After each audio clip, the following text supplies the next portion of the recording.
state versus government. Government is a part of the state, of course. Modi सरकार या ममता बनर्जी की सरकार इसी स्टेट का ही पार्ट है, ये इसके बाहर नहीं है, स्टेट के ही अंदर ही ये काम करते हैं.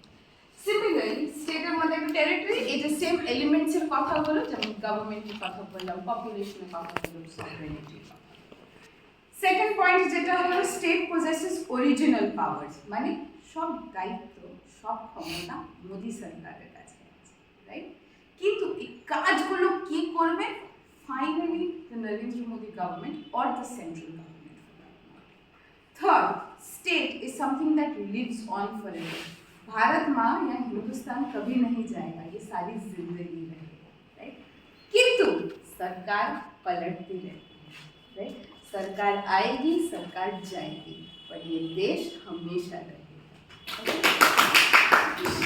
बहुत अच्छा.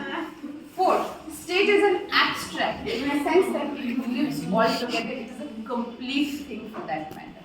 কিন্তু গভর্নমেন্ট হচ্ছে একটা ভিজিবল, বিকজ আমরা একটা এমব্লেম দেখতে পাই, একটা প্রাইম মিনিস্টার আছে, একটা প্রেসিডেন্ট আছে, বিভিন্ন মিনিস্টার্স. ওকে, নেক্সট যেটা ইম্পর্টেন্ট হচ্ছে, this is very very important with regard to your course, এটা হচ্ছে বিভিন্ন থিওরিজ অফ দ্য স্টেট বা বিভিন্ন পার্সপেক্টিভস বা তত্ত্ব এই স্টেট রিলেটেড হচ্ছে. We start with the first one. भगवान का नाम लेके हम शुरू करेंगे, जिसे कहा जाता है divine right theory of the state. সবথেকে প্রথমে হলো, এটা হলো সবথেকে পুরনো কনসেপ্ট বা তত্ত্ব অফ দ্য স্টেট. সেকেন্ড, এটার মোট কথা বা importantly summarised is it focuses on what? God. God is the creator of this. भगवान ही है जिन्होंने ये स्टेट बनाया है. तो इसका मतलब अगर भगवान ने स्टेट बनाया है तो भगवान के मुताबिक ही काम करना पड़ेगा. अब भगवान तो खुद तो नहीं आ पाएंगे, क्योंकि हमारी दुनिया में 194 कंट्रीज है, हर जगह तो भगवान नहीं होगा ना. तो इसीलिए भगवान क्या करते हैं? अपने लोगों को भेजते हैं. अब ये लोग कौन है?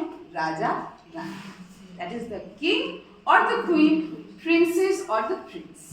এবার ওরা ওদের মাধ্যম দিয়ে, because they are the say about direct line है उनका भगवान के साथ, भगवान जो बोलेंगे वही वो करेंगे. अब वो भगवान के विपरीत, but they are not going to go against the god. भगवान में ভগবান যা বলেছে ওরা সেই মুহূর্তে করবে, এবং ওরা যা ডিসিশন নিচ্ছে, ওরা যে রকম নিয়ম কানুন বা আইন বানাচ্ছে, সেটা পুরোপুরি দে আর আনসারেবল বা অ্যাকাউন্টেবল টু গড. লোকজনকে বলবে না, কেন কি ওরা রিপ্রেজেন্টেটিভ বা প্রতিনিধি হয় ভগবান. ক্লিয়ার হলো? এবার state is a divine creation and the ruler is ordained by god to govern the people. এটা যদি আমি एग्जांपल বলি, তোরা ছোটবেলায় নিশ্চয়ই सिंड्रेला বইটা পড়েছি, राइट? सिंड्रेला में एक राजा था जिसने कॉमन लड़की से प्यार किया, शादी किया, एक्सेट्रा. अब वो राजा क्या थे? भगवान का एक और रूप थे. ये उनका डिसीजन था कि कॉमन इंसान के साथ शादी करना, राइट? अब वो उन्होंने जब ये कॉमनर से शादी की, इससे क्या हुआ?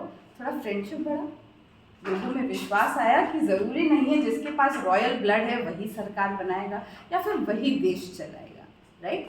कॉमन आदमी भी कर सकता है. যেমন এখন ব্রিটিশ গভর্নমেন্টে, ব্রিটিশ ইউকেতে একজন রাজা আছে, ওনাকে কি বলা হয়? Representative of god, Prince Charles, right? এবার ওনার ওয়াইফও একই হচ্ছে. এবার উনি যা ডিসিশন নেবে উনি ভগবানকে জানাবেন, কিন্তু উনি নর্মাল জনগণকে কিছু জানাবেন. এটা আমি একটা just normal example to make you understand, right? কিন্তু মানে প্রেজেন্টলি ইউকে গভর্নমেন্ট বা ব্রিটেনে এই ডিভাইন রাইট থিওরিটা চলে না, because it's more or less is a constitution, is a government, both of them are functioning. এবার ডিভাইন রাইট থিওরি নিয়ে প্রচার কারা কারা করেছে?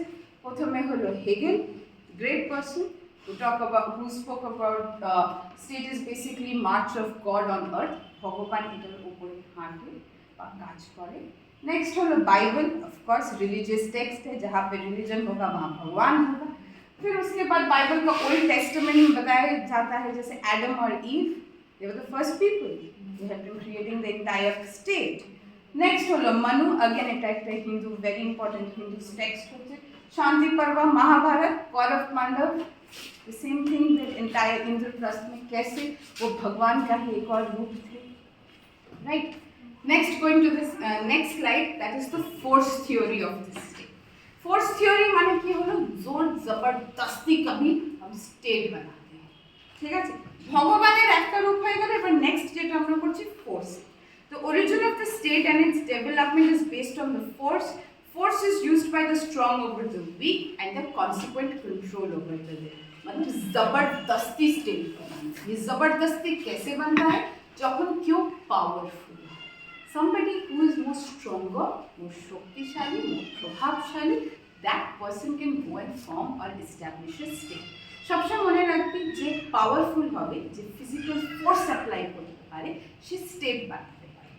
চেষ্টা চলছে, আমি জানি না কত দিন বা কত বছরের মধ্যে সাকসেসফুল হবে। রাশিয়া ইউক্রেনের উপর অ্যাটাক করছে, right? It's a physical force. ও নিজের আর্মি, নেভি, এয়ারফোর্স সবাইকে নামিয়ে দিয়েছে কেন? ওই ইউক্রেনটাকে কন্ট্রোল করার জন্য। এবার আস্তে আস্তে যেমন যুদ্ধটাও জিতবে, ইউক্রেন ও রাশিয়ারই পার্ট হয়ে যাবে। তো কিন্তু জবরদস্তি স্টেট বানায়গে, কিন্তু ইউক্রেনের লোকজনকে গিয়ে জিজ্ঞেস করো তোমরা কি রাশিয়ার পার্ট হতে চাও?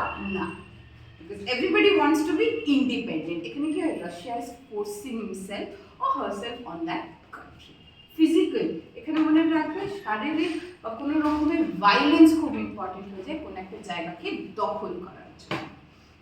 এবার দেখ, এখানে দেখ একটা জায়গায় লিখেছি আমি ওয়ারের কথা। যুদ্ধ ইজ অ্যান ইনস্ট্রুমেন্ট। ওই যুদ্ধের মাধ্যমে আমি কোনো একটা জায়গাকে কন্ট্রোল করছি।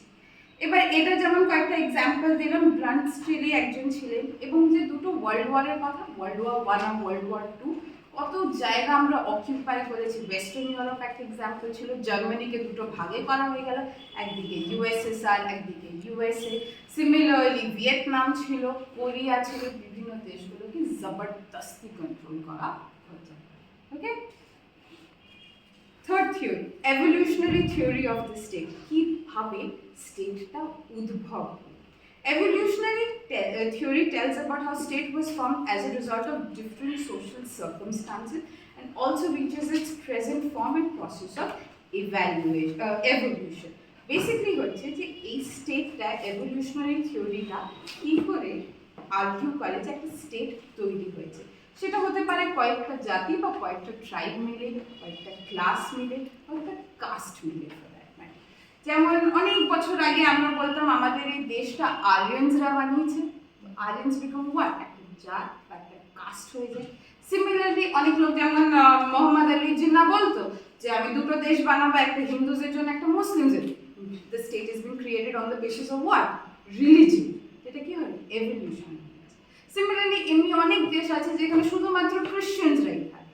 কিন্তু এই এভলিউশনারি থিওরির একটাই কন্ট্রাডিক্টরি পয়েন্ট হয়ে যায়, সেটা হলো গ্লোবালাইজেশনের কারণে সবাই এদিক থেকে ওই দিক চলে যাচ্ছে, কিন্তু কোনো ডেফিনেট কোনো জায়গা নেই যে এখানে শুধু মুসলমানরাই থাকে, এখানে শুধু হিন্দুরাই থাকে, এখানে শুধু খ্রিশ্চানরাই থাকে। এখানে যেটা ইম্পর্টেন্ট কারণ হয় এভলিউশনারি থিওরি অফ স্টেটে, যেমন তার কিংশিপ, যেটাকে আমরা গোত্র বলি, রিলিজন, ধর্ম, সম্পত্তি, যার কাছে প্রপার্টি আছে সেই স্টেটের নাগরিক হতে পারে। ফোর্থ হলো ডিফেন্স আর রাজনৈতিক কনসিয়াসনেস বা পলিটিক্যাল